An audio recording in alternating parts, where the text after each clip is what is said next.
오늘 우리가 함께 읽을 하나님 말씀은 이사야서 25장 말씀입니다.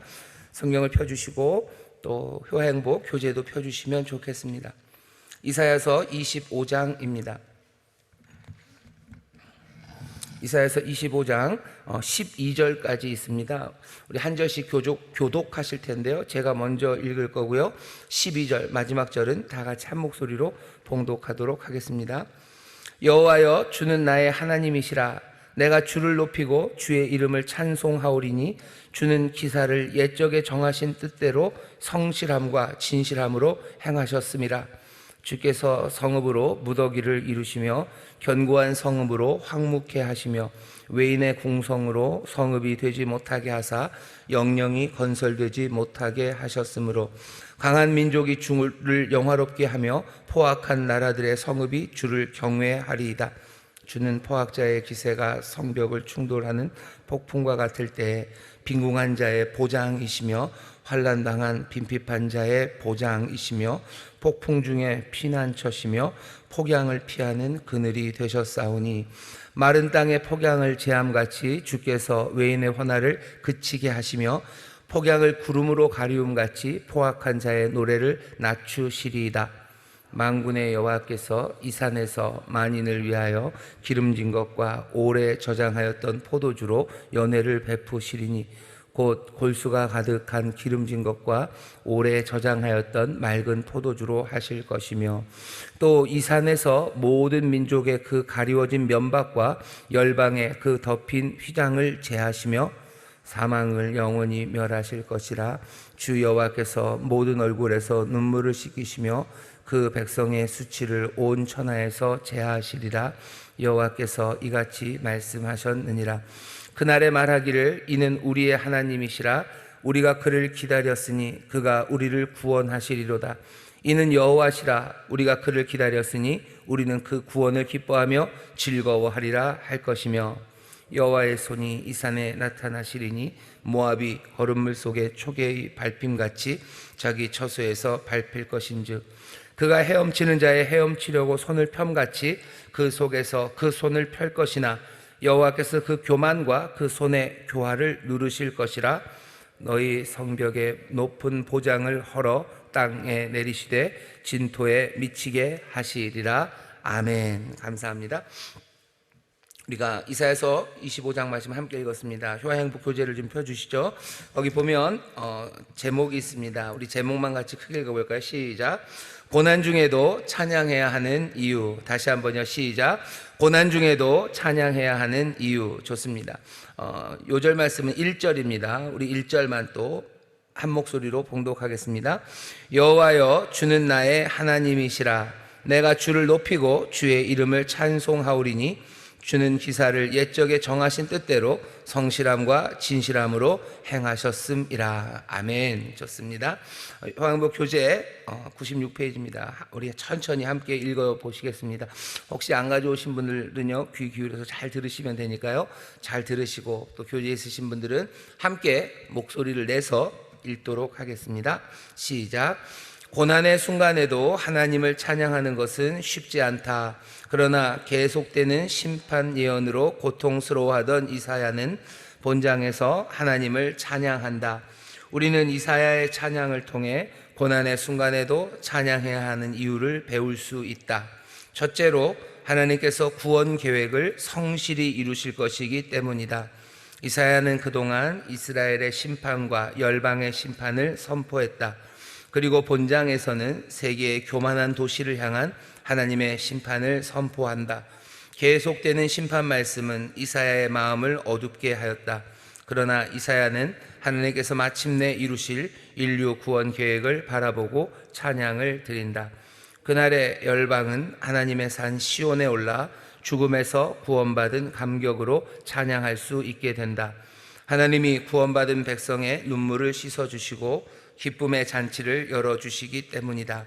이처럼 믿음의 사람 이사야는 고통 속에서도 하나님의 성실하심을 바라보고 찬양할 수 있었다. 둘째로 하나님께서 우리와 함께 하시기 때문이다. 하나님은 횡포자의 핍박을 받는 자들에게 피난처가 되어 주신다. 하나님께 피신한 자들은 빈궁한 자, 빈핍한 자들이다. 그러나 하나님은 이들을 물리치지 않으시고 뙤약볕을 피하는 그늘이 되어 주신다.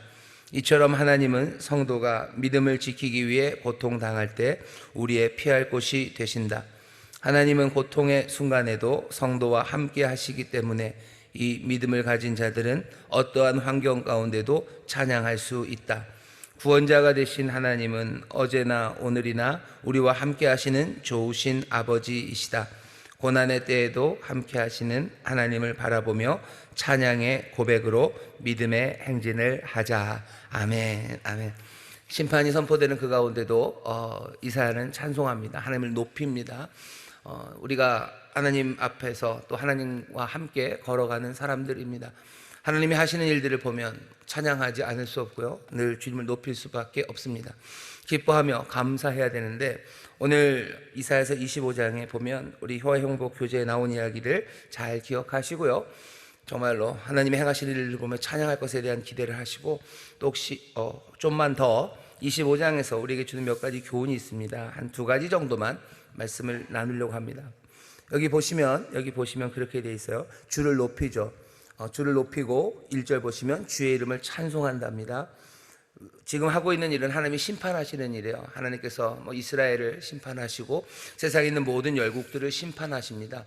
근데 심판하시는 그 일을 보는데 무슨 찬양할 일이 되겠습니까? 라고 생각할 수 있지만, 사실은 심판하시는 그 일은 구원하시는 일입니다. 하나님이 하나를 때려내셔요. 그죠? 심판하시는 거죠. 쾅 하고 치십니다. 그렇게 쾅 하고 치는 일이, 잘 생각해 보면요, 강한 나라, 악하고 강한 나라에는 하나님께서 그들에게 반하는 일을 하시는 거예요. 그들을 반대하는 일을 하시는 거죠. 하지만 악하고 강한 나라를 치는 그 행위는요, 어쩌면 힘들고 어렵고 눌려있는 그 사람들을 위해서 하시는 일입니다. 하나님이 심판하셔요. 하나님의 심판에는 여전히 여기 끝에 있는 1절 끝에 있는 것처럼 성실함과 진실함이 거기에 있습니다. 하나님께서 의를 행하시는 일입니다. 그러니 심판이 어쩌면 폭력적으로 보이고 심판이 사람들을 두렵게 하지만, 분명히 심판은 하나님이 하시는 구원의 행위입니다. 그러니 문제는 뭐냐면요, 우리가 어디에 속하냐에 따라서 심판은 좋은 소식이 될 수도 있고 나쁜 소식이 될 수도 있습니다. 하지만 좋은 소식에만 하나님을 찬양하는 건 아니에요. 나쁜 소식이 들려올 때도 하나님을 높일 수 있습니다. 우리가 제일 잘 아는 노래가 있습니다. 하박국이 노래하는 거죠. 힘든 일 다가올 것에 대해서 얘기하셔. 하나님께서 이제 심판하신다고 얘기하셔. 그때 뭐라고 얘기하냐면, 괜찮아요. 무화과 나무잎 마르고요, 외양간에 송아지 없고요, 내 밭에 소출이 없어요. 하나님이 때리시기 때문입니다. 하지만 난 그것 때문에 기죽어하지 않습니다. 하나님을 찬송합니다. 왜? 여기 심판하시는 하나님께서 이루실 놀라운 구원을 믿기 때문이요. 하나님이 그 일을 괜히 실수로 하시는 게 아니에요. 그 일을 악한 뜻으로 하시는 게 아니에요. 하나님은 구원을 이루시고 하나님의 의를 이루시기 위해서 정직과 성실로 그 일을 하십니다. 그러니 하나님이 하시는 모든 일은 찬양받아 마땅합니다. 어쩌면 눈물 나는 일들을 나에게 행할지라도 나는 그것 때문에 기죽지 않고 하나님을 노래합니다. 주께서 나를 힘 주셔서요, 정말로 높은 곳으로 달려가게 하시고, 정말 하나님의 심판 가운데도 하나님을 노래하게 하실 그 귀하신 하나님, 또 그렇게 믿고 나가는 하나님의 사람들이 있습니다. 우리 주변에 하나님이 심판하시는 일들 같은 게 보여요. 때려 놓으시고 낮추시고 깨뜨리시는 일들이 보여요. 그때마다 하나님 앞에 원망하는 사람들 있겠지만, 우리가 정말로 하나님의 심판도 하나님의 구원하시는 일이심을 우리가 믿는 것은 우리가 하나님을 신뢰하기 때문입니다. 우리 아버지를 신뢰하기 때문이에요. 아버지가 하는 일 다 믿어요. 그런 거 있죠. 여러분들 자녀들 중에서 특별히 믿음이 가는 자녀들이 있어요. 걔는 어렸을 때부터요, 한 번도 나를 실망시킨 적이 없어요. 얘는 정말로 성실하고 정직하고 착합니다. 그리고 이 아는 정말로 남들 위해서 살아가는 아이예요.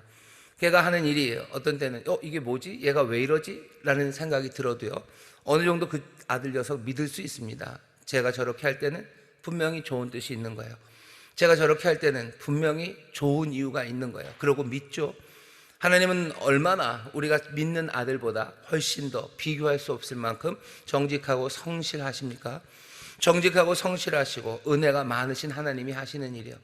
하나님이 하시는 일에 대해서 우리가 갸우뚱하고 이게 뭔지 싶지만, 그때마다 하나님이 어떤 분인지를 우리에게 분명히 보여주신 십자가 그 아래로 나와야 됩니다. 어제 주일날 설교하면서도 말씀을 전했어요. 우리가 하나님에 대해서 생각하고 우리가 하나님이 하시는 모든 일들에 대한 이야기를 이해하고 또 그것을 다시 한번 소망할 수 있는 이유는 십자가 그곳에서 보여주신 하나님의 놀라우신 사랑 때문이에요. 정말로 우리가 죄인 되었을 때 그리스도께서 우리를 위해서 죽으시고 또 하나님 그것으로 우리를 향한 자기의 사랑을 확증하셨다면, 그런 하나님, 그렇게 사랑이 많으시고 그렇게 정직하시고 그렇게 의로우시고 또 그렇게 선하신 하나님, 그 하나님이 하시는 심판이라면 그 심판의 과정에 비명소리가 들리고 이것저것 깨져나가는 것 보여도 우리는 하나님이 일하심에 찬송할 수 있습니다. 일하심에 하나님을 높일 수 있어요. 그게 하나님의 사람들이 살아가는 방식입니다. 그러니 주거나 사나 주의 것이고요, 힘든 일, 어려운 일 있을 때도 우리는 주를 찬양해요. 기쁨의 순간에 또 슬픔의 순간에 찬양할 수 있는 것, 하나님 우리와 함께 하시고 하나님 역사하시기 때문입니다. 이제 앞으로 또 40일 동안 이런저런 일들이 있을 겁니다.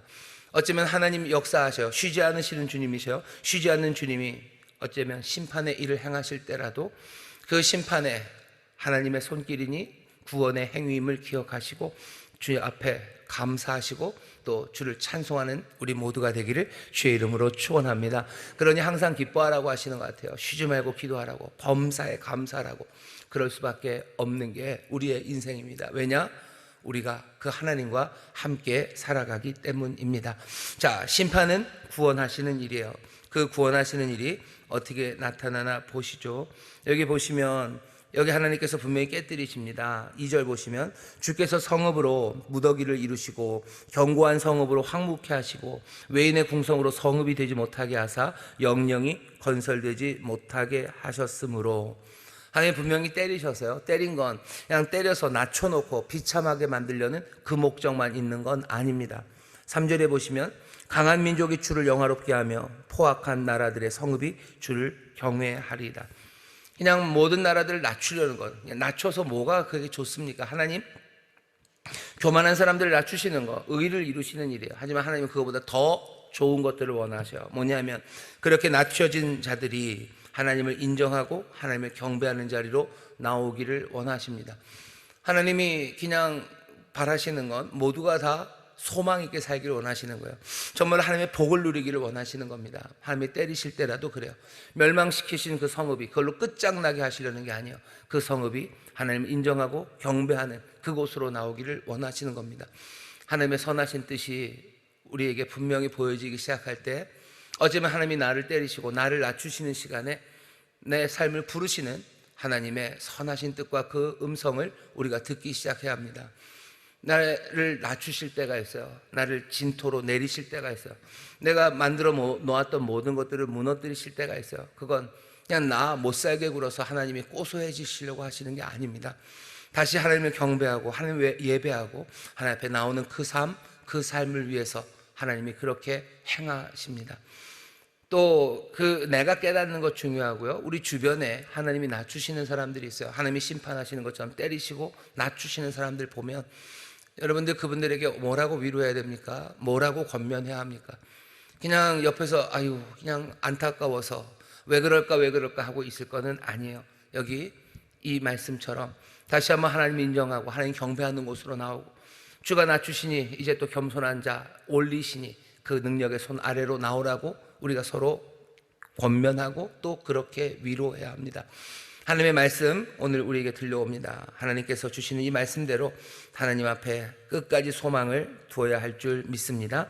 4절에서 5절 보시면 주는 포악자의 기세가 성벽을 충돌하는 폭풍과 같을 때 빈궁한 자의 보장이시며 환난당한 빈핍한 자의 보장이시며 폭풍 중에 피난처시며 폭양을 피하는 그늘이 되셨사오니 마른 땅에 폭약을 제함같이 주께서 악인의 외인의 헌화를 그치게 하시며 폭양을 구름으로 가리움같이 포악한 자의 노래를 낮추시리이다. 여기 보시면 보장이라는 얘기가 나옵니다. 주께서 보장이 되신대요. 이 보장은 무슨 담보 제공하고 보장하고 그때 보장이 아니고요. 강화에 가면 광성보 이런 보들이 있죠. 여기 써 있는 이 보가 보장이 그런 보입니다. 그러니까 요새예요. 요새가 있다는 건 전쟁이 있다는 겁니다. 뭐 이렇게 성 안이 아니고요, 성 바깥에 뭔가 조그만 요새들을 만들어 놓죠. 그래서 전쟁이나 싸움이 있으면 거기를 뭐 기지로 삼습니다. 그래서 뭐 싸움하는 사람들이 거기서 방책을 하고요, 또 뭐 거기서 뭐 쉬기도 하고 힘을 얻는 곳, 그곳이 보장입니다.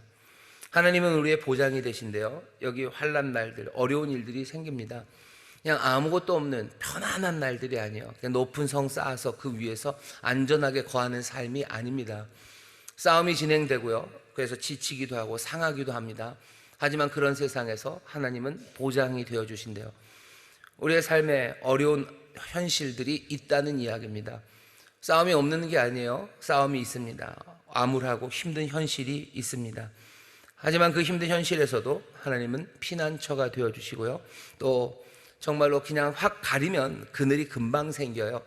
그냥 쨍쨍한 햇빛 아래서 어쩔 줄 몰라 합니다. 하지만 뭔가 탁 차양이 채워지면 언제 그랬냐는 듯이 바로 그늘이 생기는 것처럼 어떻게 할 수 없었던 여러 가지 문제들, 이건 해결할 수 없을 거라고 생각했지만 아니에요. 하나님께서 그늘을 만드시면 바로 그 마른 땅에 그 햇빛들은 가려지기 시작합니다. 그거 가려지기 시작하면 시원한 거예요. 우리나라는 우리는 온대 몬순입니다. 계절풍 기후라서 여름이 되면 굉장히 습합니다. 그래서 뭐 그늘에 들어가건 아니면 밖에 있건 숨이 콱콱 막히는데, 어떤 나라들은, 건조한 나라들은요, 뭐 35도 막 40도까지 가도 습하지가 않아요. 공기가 습하지 않으니까 햇빛만 가리면 바로 그냥 좀 살만한 그런 때가 있습니다. 여기는 이 말씀이 그런 말씀인 것 같아요. 해가 쨍쨍 내려지는 마른 땅에서는요, 어떻게 피할 곳이 없어요. 이 더위를 어떻게 할 수가 없어요. 하지만 하나님이 가려주시면 그냥 문제가 단박에 해결됩니다. 험한 세상, 그 세상에서 문제가 끝나지 않을 것 같아요. 내가 피할 곳이 없을 것 같지만 아닙니다. 그 황량한 전쟁터 그곳에 하나님의 보장들이 있어요. 하나님 만드신 요새가 있어요. 하나님은 우리의 피난처가 되어 주십니다. 심판이 벌어지는 그 상황에서도 하나님이 지키시는 이들이 있어요. 누구를 그렇게 하신답니까? 여기 빈궁한 사람들, 궁핍한 사람들, 어렵고 힘든 사람들, 하나님께서 지키실 거예요. 하나님이 세상의 강한 자들을 깨뜨리실 때 강한 자들만 핀셋으로 이렇게 톡톡톡 하시는 건 아니죠. 하나님이 그냥 훅 밀어 가시는 겁니다. 그러다 보면 상하는 궁핍한 자들과 빈궁한 자들이 있어요. 하나님 그 사람들 기억하십니까? 기억하십니다. 그들에게 그늘이 되어주시고 그들의 피난처가 되어주신다고 말씀하셔요. 하나님은 심판 가운데도 긍휼을 잊지 않으셔요. 하나님께서 세상을 심판하실 때 하나님은 살려낼 자들에 대해서 살려내십니다. 아브라함은 하나님 앞에 나와서 물었던 적이 있어요. 하나님, 세상을 다스리시는 이가 공의롭게 판단하셔야 되는 것 아닙니까? 소돔과 고모라에 의인들이 있었다면, 정말로 당하고 있었던 사람들이 있었다면 하나님이 그들 위해 그늘을 펴시고 그들의 보장이 되시고 그들의 피난처가 되어주셨을 것을 우리가 믿습니다. 하나님은 그런 분이셔요. 마지막으로 6절에서부터 9절에 보면 아름다운 이야기가 나와요. 잔치를 베풀죠. 근데 이 산에서 베풉니다. 만인을 위하여 잔치를 베푸신대요. 세상 모든 사람들을 위해서 잔치를 베푸셔요. 그리고 자기 백성들의 수치, 그 모든 수치를 다 벗어나게 하신답니다.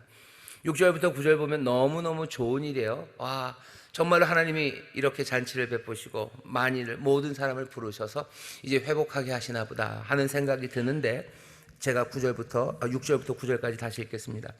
만군의 여호와께서 이 산에서 만인을 위하여 기름진 것과 오래 저장하였던 포도주로 연회를 베푸시리니, 곧 골수가 가득한 기름진 것과 오래 저장하였던 맑은 포도주로 하실 것이며, 또 이 산에서 모든 민족과 모든 가리워진 면박과 열방의 그 덮인 휘장을 제하시며 사망을 영원히 멸하실 것이라. 주 여호와께서 모든 얼굴에서 눈물을 씻기시며 그 백성의 수치를 온 천하에서 제하시리라. 여호와께서 이같이 말씀하셨느니라. 그날에 말하기를, 이는 우리의 하나님이시라. 우리가 그를 기다렸으니 그가 우리를 구원하시리로다. 이는 여호와시라. 우리가 그를 기다렸으니 우리는 그 구원을 기뻐하며 즐거워하리라 할 것이며. 보시면 하나님께서 잔치를 베푸셔 만인을 이 산으로 부르십니다. 자기 백성들, 그러니까 이스라엘의 수치를 베끼셔요. 수치를 제하시고요, 또 다른 모든 민족들을 불러서 잔치를 베푸십니다. 사람들은 모두가 다 우리 하나님이다, 우리 하나님이다 노래하기 시작합니다. 그런데 10절 보시면요, 그 노래가 진행이 되는 것 같은데 10절에 여호와의 손이 이 산에 나타나시리니 모압이 거름물 속에 초계의 밟힘같이 자기 처소에서 밟힐 것인즉 그가 헤엄치는 자의 헤엄치려고 손을 펴같이 그 속에서 손을 펼 것이나 여호와께서 그 교만과 그 손의 교화를 누르실 것이라. 너희 성벽의 높은 보장을 헐어 땅에 내리시되 진토에 미치게 하시리라. 갑자기 10절에서부터 무슨 얘기가 나옵니까? 모압에 관한 이야기가 나와요. 모압은 거름통 속에 집어넣은 풀처럼 막 밟아낸대요. 살려고 손을 펴지만 하나님이 그 손을 펴는 거 가만두시지 않으셔요. 그 손 찍어 누르실 거랍니다. 결국은 모압의 모든 보장들, 요새들, 다 성들 진토처럼 낮추실 거래요. 아니 갑자기 잔치를, 이 산에서 잔치를 베푸시던더니 왜 또 갑자기 이 산에서 모압을 그렇게 하십니까? 사람들은 6장에서 10절 그리고 6절에서 9절 그리고 10절에서 12절 이게 잘 연결이 안 됩니다. 어떻게 만인을 위해서 그렇게 잔치를 베푸시더니 모압을 짓밟습니까? 이 말씀은 이렇게 이해하셔야 돼요. 하나님이 열방을 부르셔요. 모든 민족을 부르시고요, 모든 민족을 구원하기를 원하십니다. 믿으십니까? 아멘이요. 그렇다고 모든 민족이 다 구원을 받느냐? 아니요, 그건 아닙니다. 그건 아니에요. 하나님이 모든 인생들을 부르셔. 모든 인생이 구원받기를 원하셔. 예, 이건 정말 아멘 참입니다. 그럼 모든 인생들이 다 구원을 받습니까? 아니요, 그렇지는 않습니다. 우리가 알아요. 하나님 앞에 하나님은 모든 사람을 구원하시려 기다리시고 또 기다리셔.